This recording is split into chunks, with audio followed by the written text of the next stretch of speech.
Tracker. Go, Fat Tracker, go, go, go. The Kelpi Fat Track Pod, brought to you by Kelpi, affordable race products designed to help you stay on track. Now onto the episode. Well, g'day everyone. It's been a while, hasn't it? I know I said that they'll be coming thick and fast, and they sort of haven't. I've just been chasing my tail, completely chasing my tail. But, you know, we're getting there. Busy work-wise as far as my part-time jobs, back onto working nights at Sovereign Hill and fencing a couple of days during the week. The cottage is being flat out. Obviously, over the Christmas break, it's starting to slow down a bit now and be a bit more manageable, which is good. And Kelpi has also been pretty busy, quite a few tyre sales and wheel set sales sold out of the KTMs. Well, actually on that, I do have one left that was on hold for a friend that just couldn't, ended up situation changed. So anyway, I haven't taken that off the website, but I do have a full set there for KTM if anyone's wanting one. I don't really want to split it up at the moment, so if you're after a complete wheel set, give us a bell for your KTM. That'd be great. And I've got it here. We will have some more stock coming shortly. I'm just in the final stages. Well, just about confirmed that. I'm just waiting on my shipping company to get back with me with my second quote. So this one, I'm just loaning it today. No McCowart, he's been pretty busy too. Everyone seems to be chasing their tail after Christmas a bit, and a few race events have happened. Round one of the Harley Club championships has happened. I didn't make that one because I was doing the Ballarat Cycle Classic, which was a fundraiser for cancer. And yeah, I was really happy with I didn't really want to miss a race event, funnily enough, but I had already said to my mountain biking riding crew that I would do it. So I stuck to my word. I like to stick to my word. And we signed up for the 47 and I actually did 69. Strava say 66 because I was so excited when I finished it across the finish line. I pressed stop and forgot that we still had to ride back to my mate's house, which was another 3Ks. But anyway, it was really good ride, a gravel grind, not so much single track in that. So it was, I suppose you could say it was a little bit easier, but it was pretty hot, quite a bit of climbing. But yeah, I've got to say I loved it and it's revved me up. I want to do more cycling. So went for a nice one today actually with my wife. Fridays I try to dedicate to my wife. We try to do something together. Well, not try, we usually do something together on a Friday. Today we rode 11 Ks to a pub, had lunch and rode back another 11 Ks back. And I've got to say it was a bit harder with a full belly on riding back to the car, but yeah, nice day, nice cruisy ride, pretty hot and windy, but yeah, a lot of fun. So this pod, I thought, I've mentioned it a few times before. I thought that we might talk a little bit about money and racing, not so much earning money by racing, but you know, how to keep the money in your pocket and how to keep getting to the track and things, little things that I've learned. I'll do a bit of a backstory in a minute, but before that, backstory on why I think that I can talk about it quite comfortably, honestly, and hopefully you can take something away from it.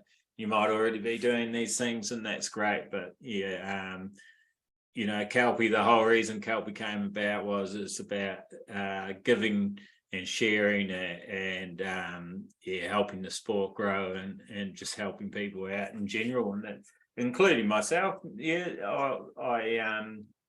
Of course I wanted something back from Kelpi too, and that's basically well, I'm already starting to get into the backstory, so I'll hold off on that and let's talk about a bit of what's going on, a bit of a pod recap.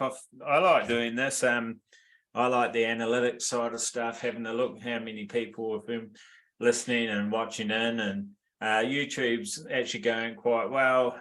Not as many on there as actually on Spotify, but yeah, it still surprised me how many people like to sort of watch the footage. As you know, I'm recording now on a Zoom, and I post that up, or I do a bit of an edit and then post it up, and yeah, so you can watch this pod on YouTube, on our YouTube channel, and it blows my mind. The analytics are really cool to have a look at. Yeah, so audience has dropped off at the moment, which is not surprising because I haven't been putting much content out, and that's what happens on these social media platforms. Once you start putting the content out, well, there's so much other content online that people just go start watching other stuff. But our top 10 best episodes ever were have so far, or performing episodes, is Tom Jane 59, Jared Brook 21. Not surprising, two of the fastest riders in our country, so it's not surprising that a lot of people tuned into those episodes. Paul Caslick, I'm not surprised about that one either, and James Davies part 1, followed by Harrison Smalls episode, Aaron Clifford, Aussie Flat Track Nationals, Australian Track Titles Forbes, Dutch Flat Track Part 1, and then Brendan McCowell. So that's the top 10. I've actually got to see how many we've done. I think we've done, does it tell me there? Oh, we've done, no, it doesn't tell me the after going and actually count it. That's a bit sucky, isn't it? But yeah, so that's pretty cool. And yeah, maybe you're one of those guys, and I'm sure your competitive nature would come out there and you go, yeah, I'm on the top of the Kelpi pod listen list. And this is the other bit I love looking at. It blows my mind that we have listeners all over the world. So I'm saying hello to everyone in Australia, New Zealand, the Netherlands, Germany, United Kingdom, United States, Spain, Sweden, Portugal, Indonesia, Hungary, and Denmark. So that's pretty cool having you guys all tuning in from all over the world. I hope you enjoy it and take something away from each episode. Yeah, and just, yeah, like finding out what's going on over here in Australia and a little bit about New Zealand. We do cover New Zealand a fair bit too. Well, everywhere really. So this podcast, unlike some others, is we're pretty open to just spreading the love worldwide. So we'll hopefully I'm going to do a bit of traveling. I have a daughter living in the UK at the moment, and we were talking about her maybe going and covering some of the DTRA stuff. That would be awesome, and maybe getting some interviews and stuff like that. I'd love to go and do it myself, to be honest, but you never know. We'll see how we go. I do have some sort of trips in mind. I've just got to sit down. This is part of my problem, is making the time at the minute to sit down and work all out the logistics. As you know, everyone in Australia knows that Bathurst is coming up. Bathurst is on a trotting track. We don't get a lot of those here in Australia, not like America. Yeah, so it's sold out in I read somewhere the other day in 24 hours, but it was quicker than that. I think by lunchtime. So it opened in the morning and it was sold out by lunchtime. So pretty quick. That's a lot of classes. That's your juniors, seniors, long track sliders. They have a twins class this year. We're having the 19s class, which is awesome. I've entered in that. Over 40s. What else? Open Unlimited, Pro 450. Pretty sure there's a 250 class. You name it. There's a lot of classes, a lot of riders, a lot of organising going on behind the scenes. And thanks to everyone that's doing that, because as we always say on the Kelpi pod, you know, we appreciate all the volunteers and the guys behind clubs and that put the effort in and make these events happen. I'm stoked to be involved in this one this year as far as being a rider. We haven't offered sponsorship. I've got to be a little bit careful now. I got a bit excited. I've got a team happening. The AFTN is obviously our focus for 2023. And yeah, Bathurst is just one that I've said if I get the chance to get in there and do it, I'll be doing it. So that's what we did. And after doing Oyen in 22, I just waiting for Bathurst to open. So I'm glad I got in there. We're doing I've entered in the 19-inch flat track class, of course, Pro 450 and over 40s. So yeah, some pretty stiff competition. I was looking through the riders list before, and you're going to have to bring the A game and just see how we go. I'm not putting too high expectations, just looking forward to getting out there and having a skid on an awesome looking track and be able to look back and say, yeah, I raced there. So yeah, really looking forward to that. I have been training though, cycling and getting back into exercises. I just noticed the cat's walked over my bloody keyboard. There's cat paw prints everywhere. Yeah, just to change the subject quickly there. So yeah, really looking forward to Bathurst. It's going to be fantastic.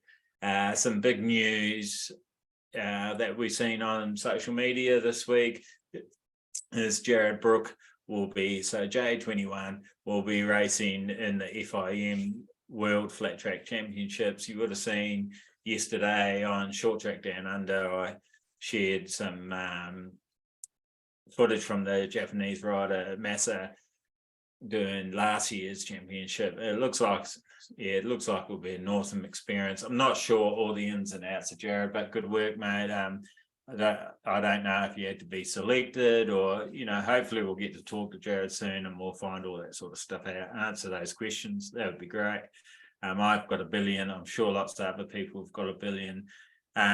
Also, thanks heaps to all the people that have been replying. There's usually on the episodes of Spotify, there's a little question like, would you run a team? And I had someone reply, it was someone by the name of Matt. I didn't get their surname, could have been any of you, anyone, but it was awesome to hear. He's supporting 2 riders. He's not paying them, but providing bikes, I believe, which is just as good as anyway.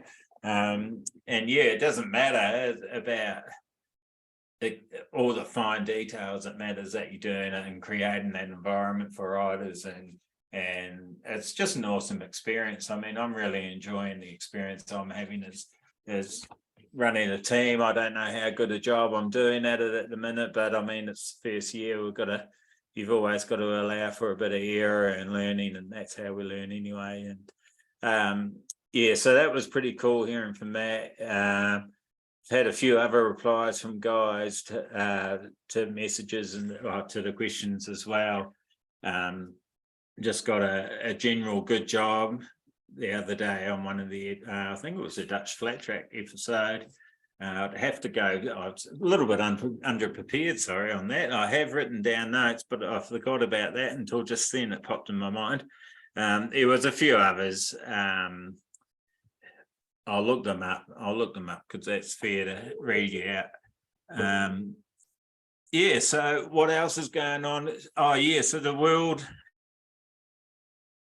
Jared going to the World FIM Flat Track Championships. Obviously, there's a website. It's called FIM Flat Track World Championship.com. I'm pretty sure I printed it out before. Did I bring that? No, that's the. Yeah, I think I'm going to be able to screen share. We'll try that in a minute. Hopefully, I don't stuff it up. But anyway, I had to write that one down, I think, because I couldn't print it and I couldn't bring it up on the computer for some reason. But rounds are going to be in Great Britain, Hungary, Italy, Czech Republic, and France. If you want to know more, like if you're wanting to travel over and watch or compete, or I'm not sure if there's a selection process or what. You can read through all the details on the website to find that out.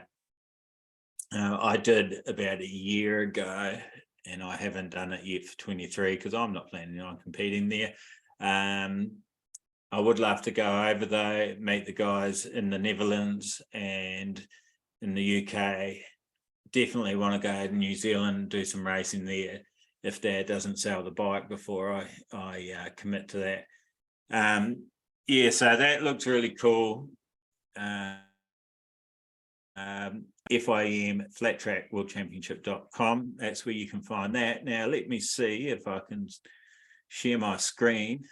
Guys that are listening on Spotify won't be able to see this, obviously, but guys on YouTube should be able to see this. I'm actually pretty impressed with myself, giving myself 10 points here because I feel pretty professional being able to do this. So this is obviously the AFT schedule for 2023. AFT, not AFTN, which is Australian Flat Track Nationals. This is the American Flat Track, which will be kicking off shortly in Daytona, a double header on the 9th of March, which will be awesome. If you do not have fan choice, I highly recommend it. You're paying money for it, but you do get to see all the racing, all the qualifying. It's pretty awesome. I enjoy it. I put it on my big screen telly, sit down with some popcorn and and a couple of drinks and enjoy. It will be really good. So 9th and 10th of March is their first round. Then March 25th. I don't know how to pronounce that. I think it's Sonora GA, which I'm not even sure. I don't know anything about the world and all that sort of stuff. Geographical positioning of places, I'm shocking. So then we'll be going on to Arizona. Now, Arizona, the Super TT, I do know a little bit about. Last time it was on the big track racing. It's 10:30 at night. Actually, it's 10 to 11 at night. So forgive me if I'm a bit a bit dodgy.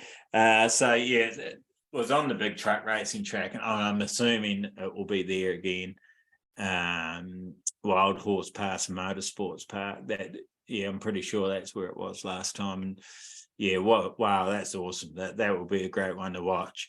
April 22nd is Dallas Half Mile. That's always cool. 06 is Ventura Short Track.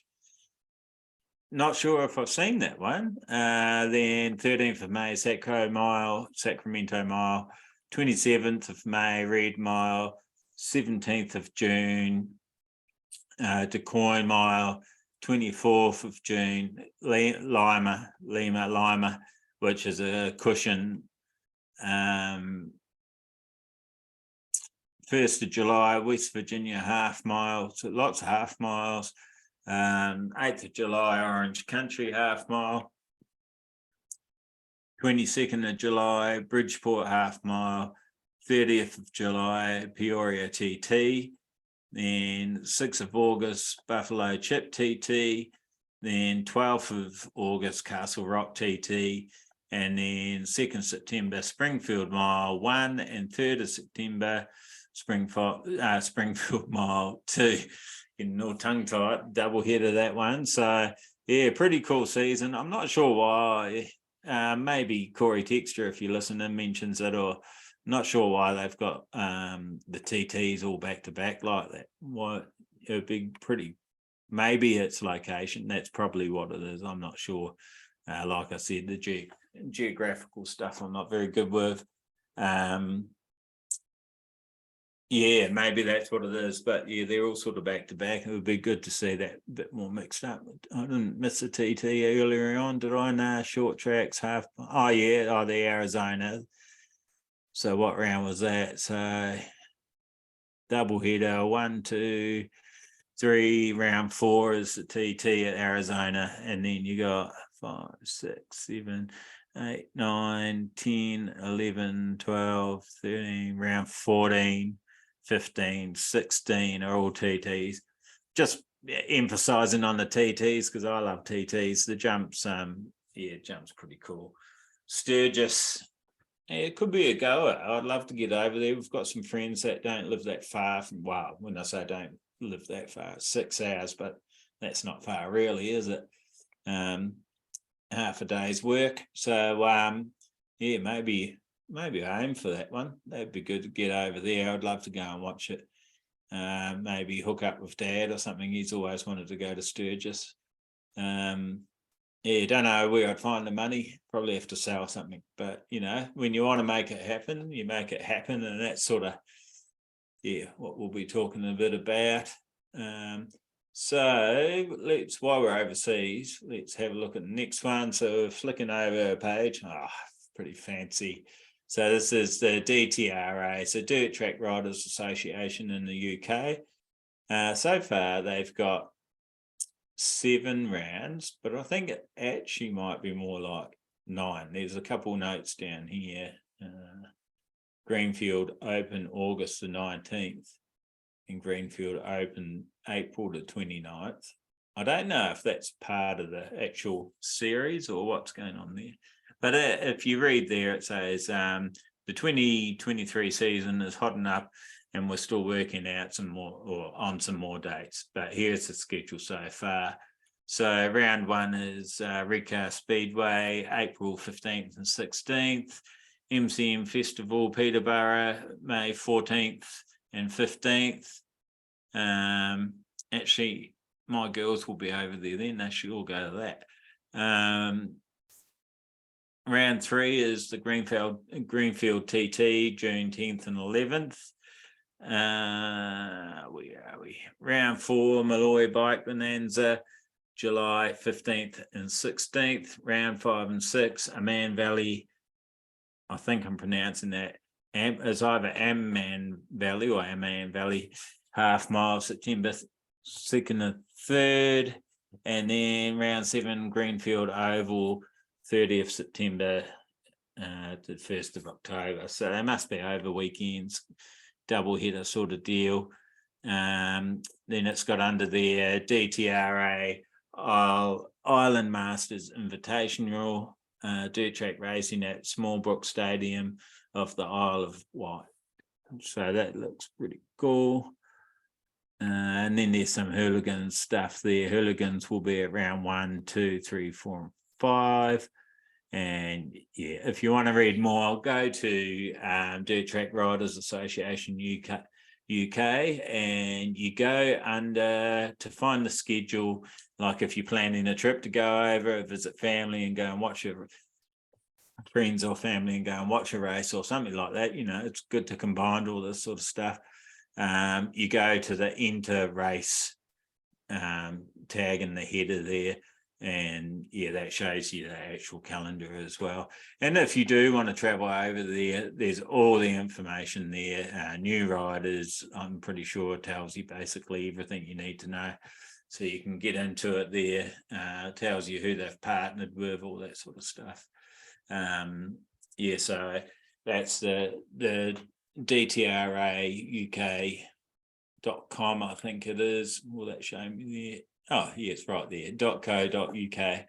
And so that's on the website. Anyone can look that up. So the next one is, and I'm pretty excited about this, is the Aussie Flat Track Nationals. So AFTN. And the classes for 2023 are Pro 450, Pro 250, Pro Twins, Junior Lights 152 stroke, 254 stroke, with 19. So they all got 19s on them, those classes. The only exception is the Junior 85 class, or 154 stroke, and they have 17s front and back. That's 9 to under 13s. And the Junior Lights, the 152 stroke and the 254 stroke, they're on 19s as well, but they're 13 to under 16. So once you're 16, you can go senior, and then you can race in the Pro 250s or the Pro 450. So look, I've seen a few mentions, what about a thumper bike or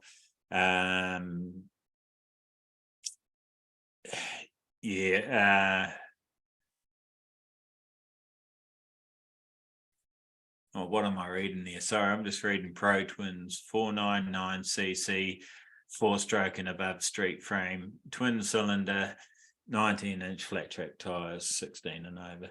Yeah, okay. So, you still can't run a big single in that, I don't think. But, there was a few mentions about, an old banger class and that sort of stuff. And yeah, I mean, it'd be easy to go and add in all those classes, but then that adds work. So I think this is a nice, tight little program at the moment. And, guys, it's the first year, really, this one. It's 6 rounds of racing, first full complete year. Give them a break, give them a chance to grab some traction, and things will probably change, more than likely. But I heard it was a great success. Hopefully we get Dave Maddock back on, and maybe Mick Kirkness and Jared Brook, and see what they all think about it. I've got to reach out. Haven't organised anything, so don't get too excited. But we'll see what they reckon. So I'm scrolling down here, and it tells us the events for 2023. So July 1st and 2nd, Aussie Flat Track Nationals, round 1 and 2. Round 1 and 2 of the AFTN returns to Appin for another 2 rounds of bar-to-bar action on both TT and flat track layout. So yeah, that's obviously where the teaser was last year, and yeah, she went down well.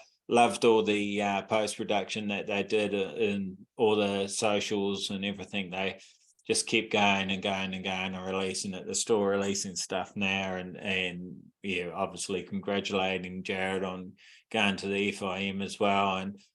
And yeah, it's really cool. I think it's created a lot of buzz. I've been getting a lot of inquiries and questions about our products and 19-inch and the right way to go and suspension setup and you name it. And yeah, by some people that said they would never use 19s too. So it's really interesting to see the sway and the buzz around it. Good job, Dave. It's really been effective. You've done a great job, and I think everyone's loving it. Like even let's say it, the haters, the guys that don't want things to change, and I understand that.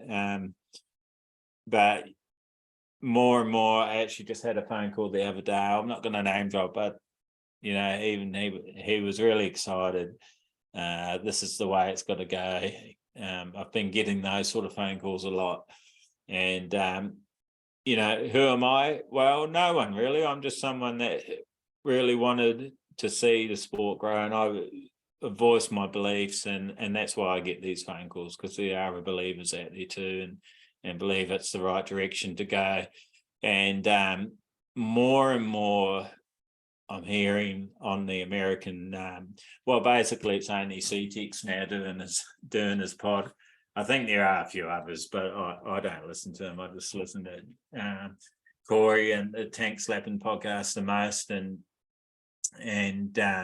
you're hearing more and more conversations about other countries, and they're a very American focus, because that's their job, that's where they race, that's where they live and breathe their sport. So.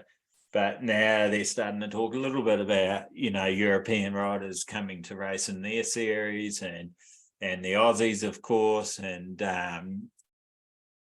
so congratulations on Tom with Essendon, and he's over there now, and I see his dad's post and stuff, and they're at the MX track, and they found a gator in the pond. So it's pretty exciting, and memories that kid's never going to forget. It's fantastic. So I really applaud Matt for going the extra mile as a dad, or the whole family all backing him, and giving their kids every opportunity to race at the highest level. So that's awesome.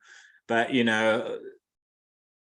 what I've always banged on about is, wouldn't it be great to be having the other countries coming here, and racing our series? And this is what Dave's sizing up to be, really, whether he knows it or not, the premier racing series in Australia. And I think he's put it on the table, and it looks bloody good, and it's attracted a lot of flyers. So that's really good, and let's hope it keeps growing. Keep supporting it. Turn up if you're not a racer, or if you don't feel like you can race at that level. Go and watch and support it. Kelpi again is supporting it, and we're giving away the same gate prices last year, so you could win $150 just going to watch. So do that just because we want the sport to grow. So did I mention? No, I got stuck on Appen and just started waffling, didn't I? So September 16th and 17th is round 3 and 4, and round 3 and 4s will head north to one of Australia's progressive clubs, North Brisbane, as we see racing on 2 different tracks. TT and an oval, I believe it will be loose. I've never raced North Brisbane. It's a pretty big drive for us. I have no idea how we're doing the logistics. So, as most of you know, we'll have a team of 2 pro riders in this series, Brendan McCower and Zane Kinner. And long way to go. We haven't got there yet, figured it out. Appen will be a lot easier. Tari won't be so bad either, which is November 11 and 12. Which is round 5 and 6. Now, Appen's going to be really, what did I say? Appen, Tari, caught myself. Tari is going to be really interesting because it's oil. So loose oil, if you don't have that in your country, it's basically a dirt surface. There's a few different, they all like dirt tracks. They all have their slight differences and different characteristics, especially when they're in different parts of the country, humidity and moisture and just the climates are different. So the track reacts different. It's a chemical reaction in the soil. And so what happens here is they had old sump oil, like car oil, dumped in them back years and years ago. They're not allowed to do that anymore, as far as I know. Whether the sneaky barrel goes in or not, still who knows. Doesn't worry me, it comes out of the ground anyway. But if it's vegetable oil or something now, I think they're meant to use. It was basically to suppress the dust or keep the dust down. And it's sort of between,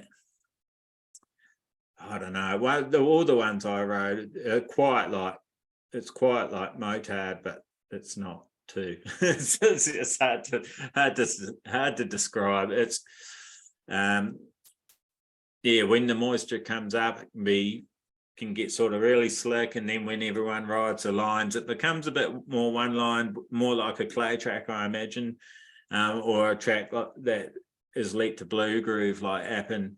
Can become quite one-lined, but where everyone's riding becomes really tacky, and that's the grippy line.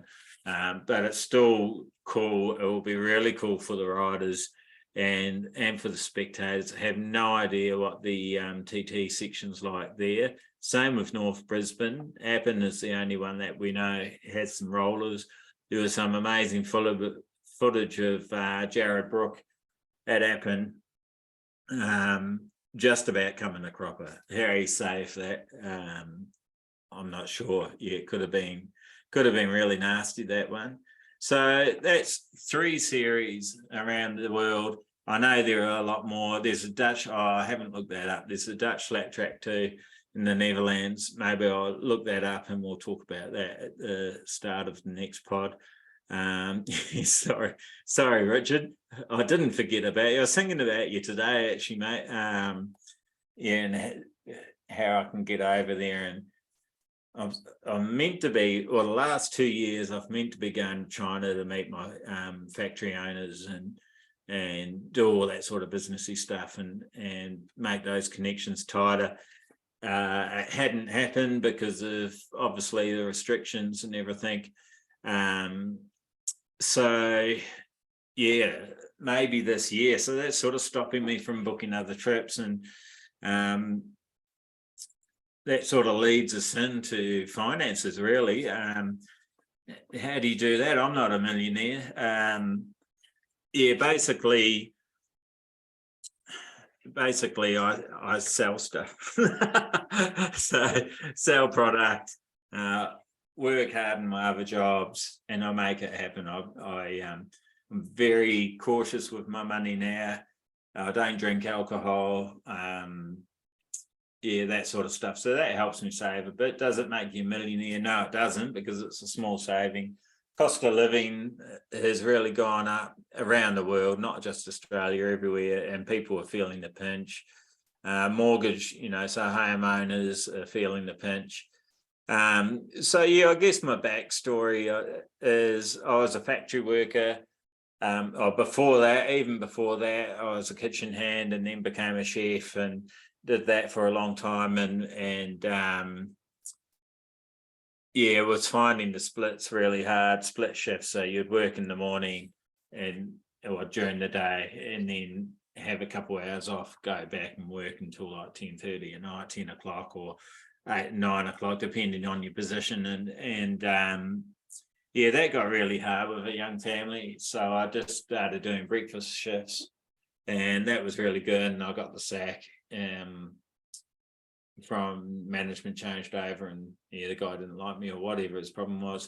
Anyway, so my neighbour was a foreman at a steel factory, and that's how I got into steel working. So I was cutting and bending Rio steel for construction, and ended up doing that for about 17 years, I think it was.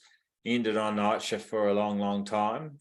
Yeah, I think I did 16 years night shift all up. Went back to days a couple times here and there, and then went back to nights. Nights was where the money was. And this sort of leads. I was earning pretty good money. There's always people on better money, but for me, it's probably some of the biggest money I ever earned, sort of anywhere between 80 to 120 grand a year. And somehow I was always in debt. So it doesn't make sense that it was about $5,000 in debt on my credit card all the time. And my missus was pretty much the same, had a credit card. And so we probably had close to 10 grand in debt all the time hanging over our head. And yeah, basically it was money management. And yeah, that went on for years and years, and I just raced and spent, and if anything I wanted for the bikes, I'd just put it on the card. I'd obviously put the money back on the card and getting it down a bit, then I'd put it back on and it down and then back on, and you never win, because of interest and all that sort of thing.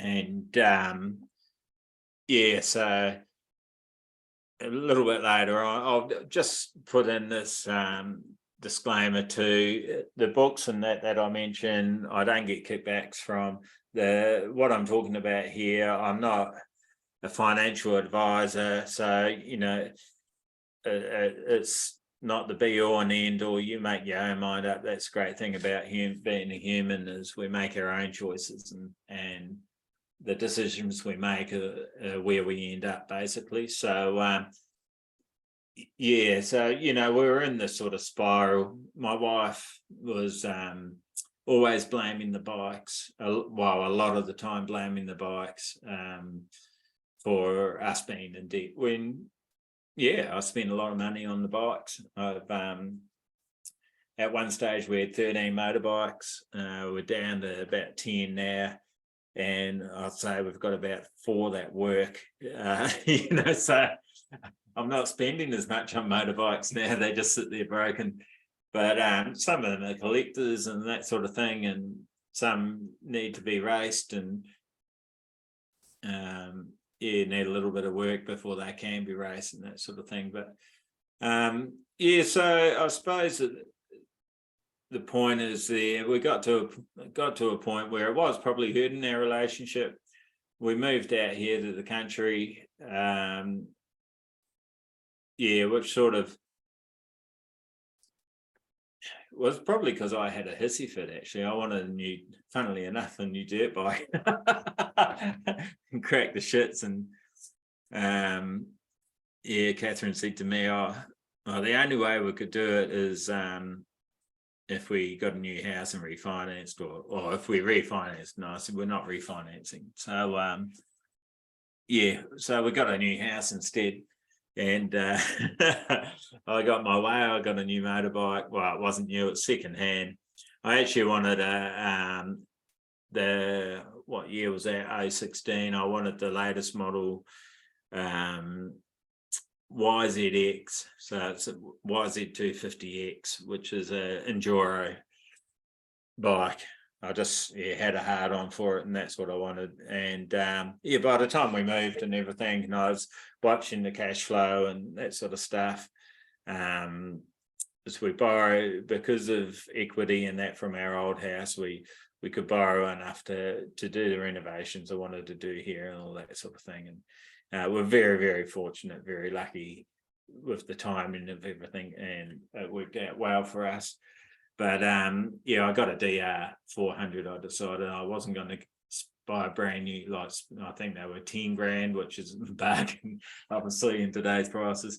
But I decided to spend half that, and I got a DR that was really tidy, which is not so tidy anymore, and is probably in the it is in the collection of bikes that aren't working, but it's just some shims and we'll be off again. But yeah, so that's how we ended up here. But the problem didn't go away. Catherine, or my wife, she loves the bike, she understands it, but she doesn't want to come to the track anymore. She's worried about me getting injured and all that sort of thing. So she just stays at home. She's got things she likes doing that, and so that's what happens. And it's handy sometimes too, because we've got 3 daughters, and basically the one that's still dependent now still goes to footy and all that sort of stuff. So when I can't make footy, Catherine does all that, which is awesome. So we're a team, work together as a team, but teams can break down when someone's getting the blame for the money all disappearing. And I really didn't think that was the problem, So I started looking, and I said to her, we really need to look at this together. It's not just the bikes. Basically, I said, can you tell me where the money's going? And she couldn't, and I couldn't. So the problem was money management. So we weren't managing our money. So I got asked what I wanted for my birthday.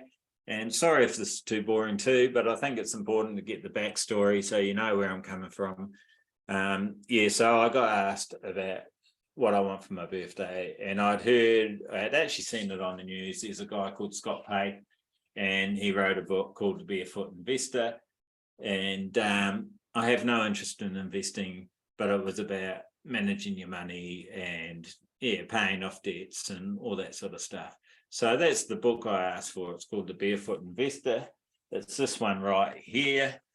Like I said, not getting any kickbacks or anything. You can find it in most normal bookstores, probably online. He's written a whole lot. He's written ones about for kids and all that sort of thing. And I give it 5 stars. It's changed our life. It wasn't easy. It took a while. We still don't do the investing side of things. I keep saying to myself, I've got to do that. And I will, but in the time since that I started reading that book, I started the business. I actually started a couple. So the Airbnb, started running that, and I started a handyman business before I started Kelpi. Well, it's Kelpi Services is the official business name, or Kelpi Flat Track Supplies also. And so so some of the things I learned from that book is basically clear your debt. So clear your debt as quick as you can. Unless you really do have great self-control and can use a credit card to get all your points and all that, and always get it back to zero before it costs you more money and all that sort of thing, good on you. I can't do that. 99% of the people I've talked to about money, not everyone likes talking to it. So if you've already switched off, we understand. If you're still hanging in here, thank you. You understand credit cards are very hard to manage.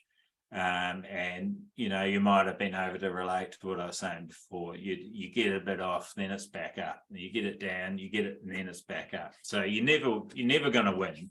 The only way you're going to win is you pay it out completely and cut that sucker up. So that's what you've got to do, in my opinion. So it's only my opinion. That's what you've got to do. No credit cards. So as little debt as you can have. In my instance, I drive older cars, so we own those cars outright. Everything I have, apart from our house, we own outright. So that took a long time to make that happen. I was very fortunate and had long service for being 7 years. It wasn't as big as obviously like 10 years, but it was enough to get rid of my credit card debt and buy me a mountain bike. So that was pretty good. I should have read some more of the book probably before I bought the mountain bike, but it actually is an investment. So I get a lot of happiness from exercise and riding. So that was money well spent. So yeah, the book, I'm not going to go too deeply into it. If you're really interested, yeah, it's worth buying. I think it's about $30. And when you're referring to books on something that you're actually interested in, it's classed as an investment because you learn. So, you learn stuff from it. It's not, we don't have to go to school or college. There's plenty of stuff. Even YouTube is a great place to learn. And most of the time that's free, So, yeah, that's probably some of the biggest advice I can give is, well, it's not advice, but some of the something I would encourage is if you want to learn something, books or YouTube, because it's very low cost, and you can pretty much, if you've got a little bit of savviness, you can pretty much make anything happen. So that's the next thing. We clear our debt. You've also got to have a clear goal, because if you don't have a clear goal, you've got no initiative. There's no incentive or no reason to clear the debt. Or, what are you doing it for? You're doing it for just, in our case, it was because I got sick of my wife blaming the bikes and me for us not having money in the accounts. So I had to fix it and had to prove to it, that it's not just the bikes. And now, with the systems in Scott's book and sticking to them, she can see everything, absolutely everything. There's transparency within our finances, and look, it makes life so much happier. There's no pressure now. Sometimes we query each other. Oh, what was this for? Oh, it was because of this. And I told you that's right. Yeah, no worries, all good. So so it's really good. So then basically what he does is, instead of writing a budget, and a lot of you may already do this, so you just divide your money up in percentages. So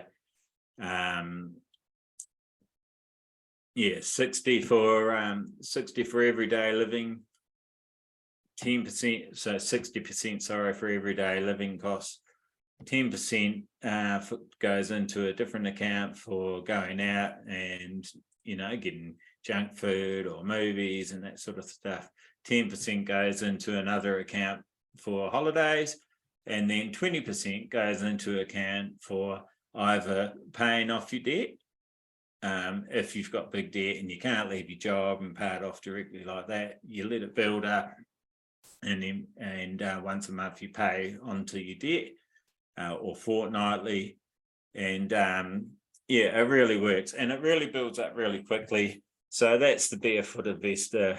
He's an Australian author, and that's the basic principle. So it took me a while to get my head around it, and it took my wife a long time to get her head around it.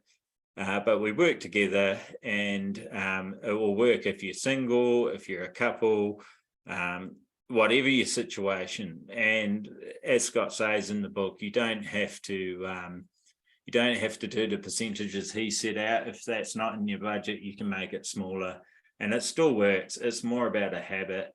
And once you get into that habit, that money really starts adding up, and especially once you get rid of the debts. Once you get rid of the debts, you'll feel like a new person. It's 100% guarantee from the Clava. I 100% guarantee that. It's I actually probably brought some people down without realizing. My wife was one of them, because I was so happy with the changes I made in my life, and I was probably bragging about them. And I didn't mean to, guys. If you're one of those people that were around me at the time, I apologize. I was just so happy that I'd made those changes, and we weren't fighting over money anymore and that sort of stuff. And yeah, it was really, really awesome. So yeah, so that's pretty much it in a nutshell. And once you get good at it, so now what I do, and you're probably going, how does this help your racing? You know, what's going on here? Well, depending how you like to deal with things, that last account that went towards paying your debt off, that could become your racing account. So 20% goes towards racing every week of your income. So what I actually do, I leave that as a safety net for emergencies. You know, things pop up that might catch you off guard. So I leave that for that. And once a month, I take 10% off it and put that on top of our mortgage. So, but what I do before I do any of that, so the total income, so say I got $800 for a week's work, I take 10% off, so that's $80. I take that off and I put that aside for racing. And then the remainder, I go 60, 10, 10, 20. And we seem to get by fine with that. And I'll tell you now, I earn very, very little compared to what I did when I was on 80 to 120, depending on overtime and all that sort of stuff. I think it was 110 actually. Might be exaggerating a little bit. There was a period when we were doing the overpass, it got up there. Yeah, but I earn a lot less now, and we have money in the bank. How's that work? Go figure. It's because we're managing it. So that's the message I want to get across. Have a goal. I'm assuming you're listening to the podcast. Your goal is to go racing, be able to go racing. And to me, that is a great system that will help you get there. So if you want any more details or anything like that, or yeah, don't be afraid to pop me a message and let me know if it was helpful at all. It's, you know, I didn't want to go too deep. I mean, there's so much to it that I could go on for hours and hours and hours about it. And there was a couple of other books that I sort of got into. And I'll tell you honestly, 100% honest before this, and you might be sitting there thinking, but I don't like reading. I actually didn't like reading. I think I read 2 books before this, before the Scott Pate Barefoot Investor as an adult, and they were Jack Reacher, which is Lee Childs, I think it is the author, and my wife put me onto them, and yeah, I enjoyed those, but it took me a while to read them because I'm very slow at reading and that sort of stuff. That's why I didn't enjoy it. But reading this one, and it was helping me solve the problem. A lot of the information in there makes complete sense, you know. So it is changing a habit though, which apparently takes 29 days. So yeah, give yourself a chance. Don't expect changes straight away if you are wanting to make them, and give something like that a crack. Yeah, go for it. And like I said, I'm here for a chat. Give me a ring or a message through Messenger or whatever, and yeah, we can have a talk about it. And if I can help you, that would be awesome. I'll be honoured to be able to help you. Yeah, so a couple of other books. There's this guy called Napoleon Hill. He's actually way back in the early 1900s, and he read a book. He was employed by one of the world's richest men at the time, Andrew Carnegie, who was a steel giant, and he was employed by him to find out if there's a recipe to success, you know, which made the wealthy wealthy. And awesome books. In my opinion, they're fantastic. They're more than, it's not really about becoming wealthy. It's about living a good life and principles, and it's worth having to read. I think you take a lot out of it, and there is a recipe. So there's quite a few books there. Look up Napoleon Hill. And again, the first one, it took me a year to read it because I don't read every night like an avid reader does. They might read during the day and the night, and I'd read it and then I stop for a few weeks and then I read it again. And so that took me a year. I read it again. It took me a lot less, a couple of months or something like that. And then, so the first one I read was this one called Think and Grow Rich, and by Napoleon Hill. That's the one. Look, it's not even that thick. That took me like a year to read that. And then the second time was a lot quicker. And then I was listening to an entrepreneurial podcast, and they told me about some more books and that Napoleon read. So I actually did a Google search and had a look, and there was one before this one. The Think and Grow Rich is a bit more watered down, and the other one is 16 Steps to Success, I think it is. And so I read that one, and I finished that probably a couple of months ago. Now I'm reading another one called Rich Dad, Poor Dad, and just the principles in it. And it's all about mindset and the way you think about things. And that's basically, that's racing. Like successful racers really analyze a lot.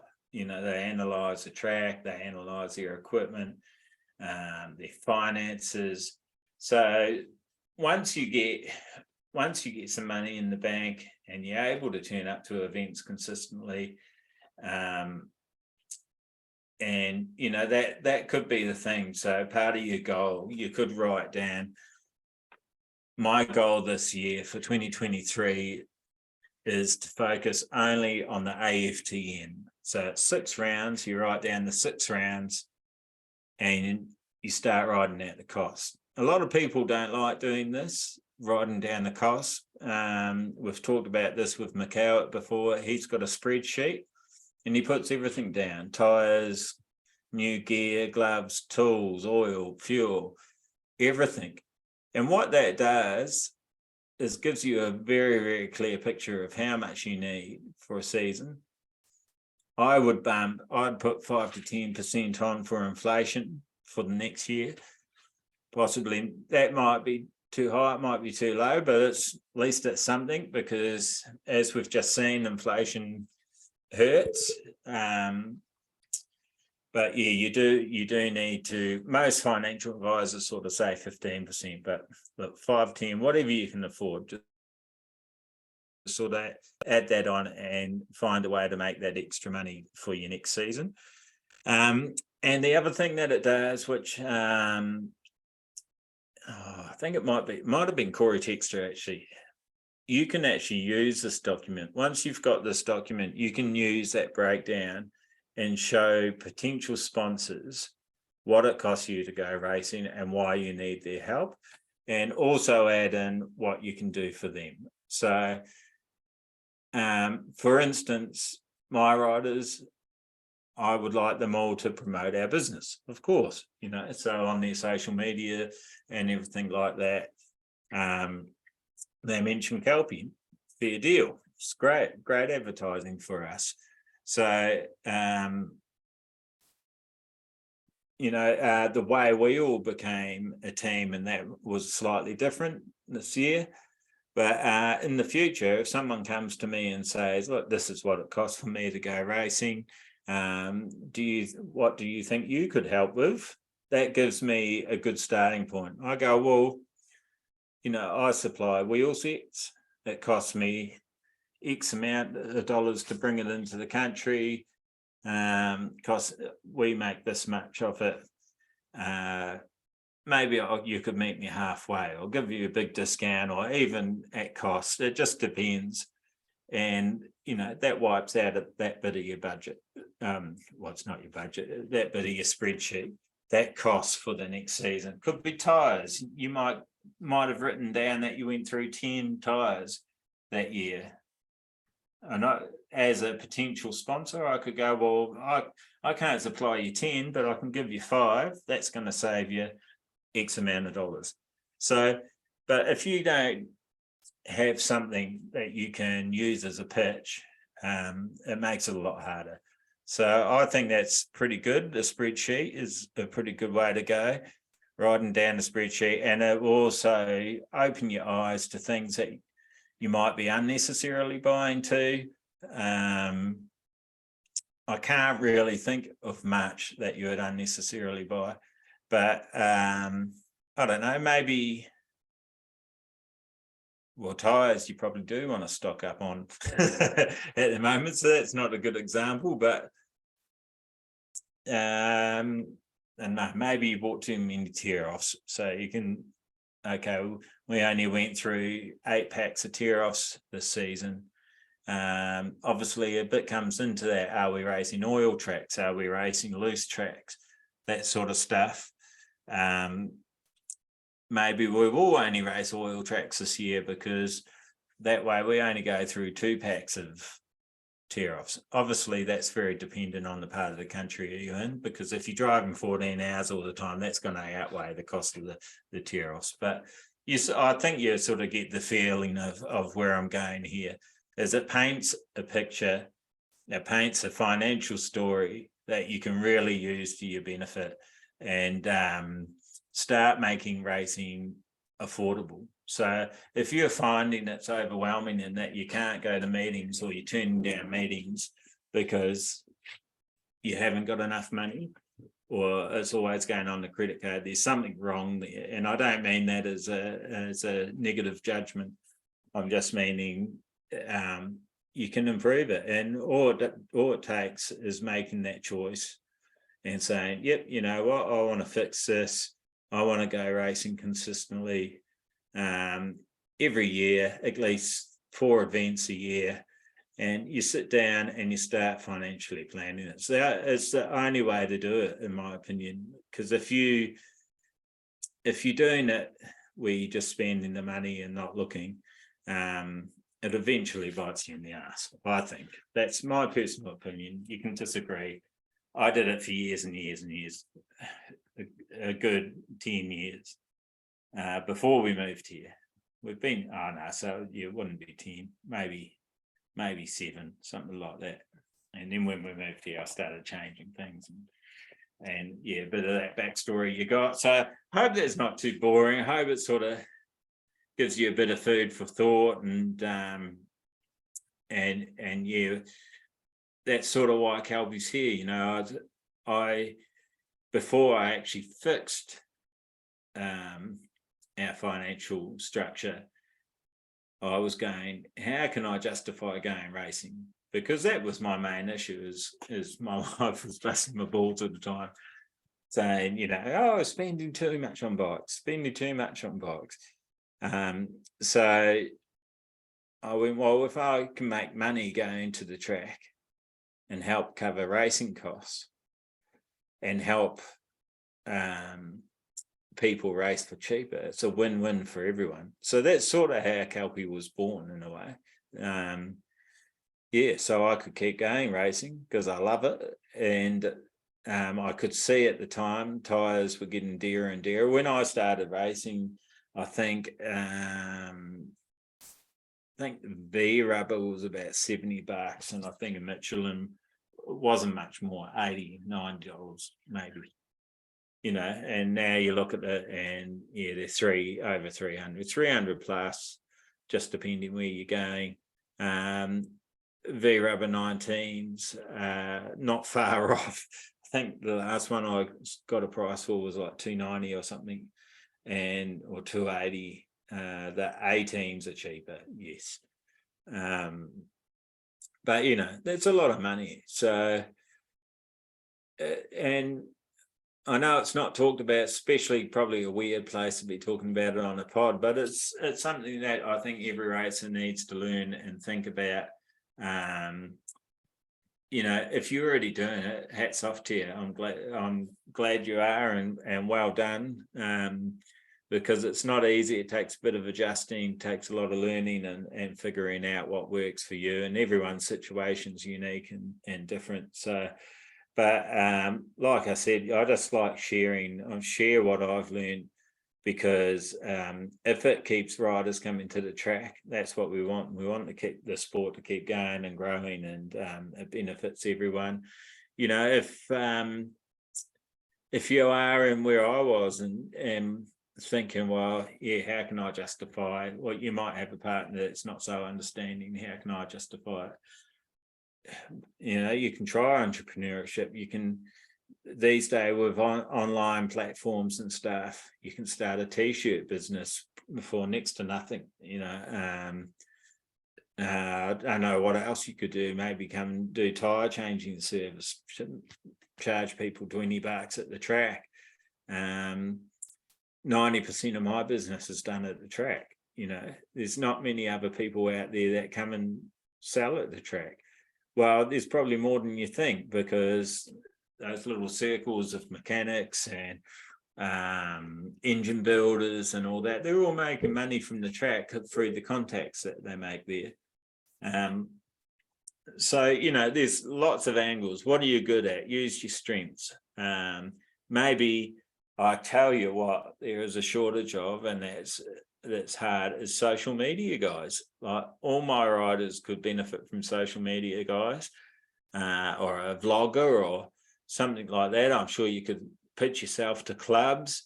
Obviously, you're not going to make $1 billion from it, but you might make your year's race fees. You just, until you give it a shot, you don't know. So that's sort of what I'm suggesting. Just give it a go, have a goal, work out your goal first. What do I want my racing year to look like? Like I say, it takes time. Maybe this season your goal is just to complete a spreadsheet. Don't worry too much about the money side of things. Just complete a spreadsheet, and that will paint a picture. And then you go, okay, my goal is to reduce that by 10% next season. How am I going to do that? I'm going to try and get some sponsors on board. Well, you've got a platform where you can show them your expenditure and or give them ideas of what racing costs you. You don't have to show them everything, but give them an idea of what racing costs you, and have something to back it up if they do ask, oh, what can you prove that, or whatever, which I'd be surprised, but you never know. Yeah, I think that's a great way to get started. Spreadsheet is a good way to do it. If you don't know how to do one on Excel or something like that, just write it in a book. Like, just write down all your expenditure and add it up.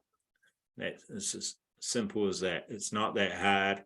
It is another habit that you have to get into. That's the hardest thing, is just getting in the habit of doing it. And once you have that, then you can start working off that. I don't know. Yeah, I don't, because it's not talked about around the paddock, and that's fine. I totally understand why money is a personal thing, and like I said, everyone's situation is different. But all I'm offering here is some ideas and some tips, and I hope it's helped. I hope it helps you. And we're going to get talking about racing again real shortly. So, yeah, I've got a couple brothers that are hopefully coming on. We've been chasing that one for a little bit, and just, yeah, they've been really busy too. And obviously they're getting organised for Bathurst as well, which it looks like final instructions for Bathurst to all riders has just come out, which is wicked. So I'll have a look at that after this. So look, thanks guys for if you hung on to the end of this one, thanks so much. I hope it wasn't too much of a bash and a boring thing, but just doing those little things, that little bit of the backstory, hopefully gives you an idea of where we were at, and making those changes. It probably took a year for it to really grab pace and really show a difference.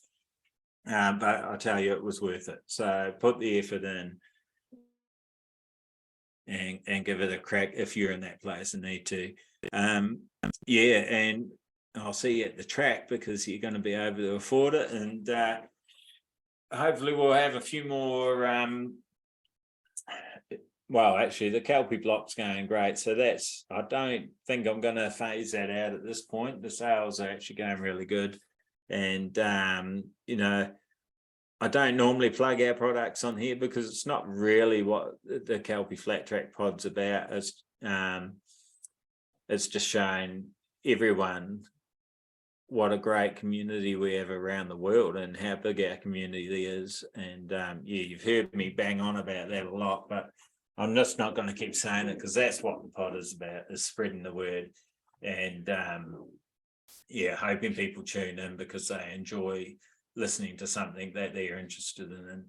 And yeah, this one was a bit of a, as I've already mentioned about 8 times, a bit of an off spin, but it's an important one because that's going to keep you in our community, you know. So yeah, I hope it helps.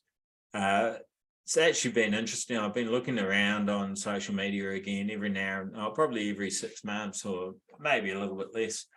I like to do a bit of a YouTube journey and have a look, see what new footage is up there, like that massive stuff that didn't used to be up there. Obviously, that's from last season, 2022, so it wouldn't be up there before then. And yeah, so all this new stuff pops up, so it's really cool to see that. Yeah, there's a bit of a scene in Thailand too, which I'm going to dive a bit deeper into, try and find out more about that. As I said before, listeners in Indonesia, and you know, obviously their financial situations and their racing scene's totally different. So some of the stuff we're talking about may not apply to them, but I sort of think it does to everyone. You've got to have good money management to enjoy life, because it does. It's not the be all and end all, but it makes it a bit easier, you know. So yeah, I think that's about it. I've ran out of notes, so it must be it. So guys, yeah, we'll have an interview coming up real shortly. Not sure what I'm going to do at Bathurst, actually. I was just thinking, sure, I take all this stuff up, but what I didn't mention is I've had my bike in to get the suspension done, and yeah, we're doing some testing on Monday night, so hopefully it's all going to be good, and I'm going to be back up to race pace where I wanted to be before now. And because I have been struggling on this bike a bit, breaking my collarbone really had hurt my confidence a bit, but I sort of linking it all to my suspension, so hopefully I'm not putting too much on it, but I sort of think that's where the problem was lying. So yeah, let's hope, fingers crossed, that I've got it right. And yeah, Toby at Race Ready's been helping me out. It's really awesome. He's done a great job so far from what I can tell. I'm going to have a ride on the weekend. So what is it now? It's Friday. Well, it's almost Saturday morning. Yeah, so Sunday, got some kids to coaching some kids on Sunday, a couple of the team coming over, cut some laps, and I'll get out on my bike, give her a whirl, and then Toby's coming over on Monday, hopefully, and we'll he's going to do some trackside testing and yeah, really dial her in, and hopefully for Bathurst, I'm going to be able to give it everything because that's what I want to do. And that was my only downer at O, and like I was watching the footage and I could just see that my bike wasn't hooking up the same as everyone else's. And it wasn't from lack of effort. I felt like I was putting in the effort to make the bike go fast, but I just, yeah, wasn't biting in. So, yeah, we've worked on that. We've talked a lot to Toby about it, and I think we found the issues. He's put some special sauce on it, and yeah, I think it's going to be great. So I'll give you some feedback about that. Yeah, and I'll let you know if he's done the job. And yeah, so guys, keep it sideways, and we'll see you next time. Go Flat Tracker. Go Tracker. Go Flat Tracker. Go, go, go.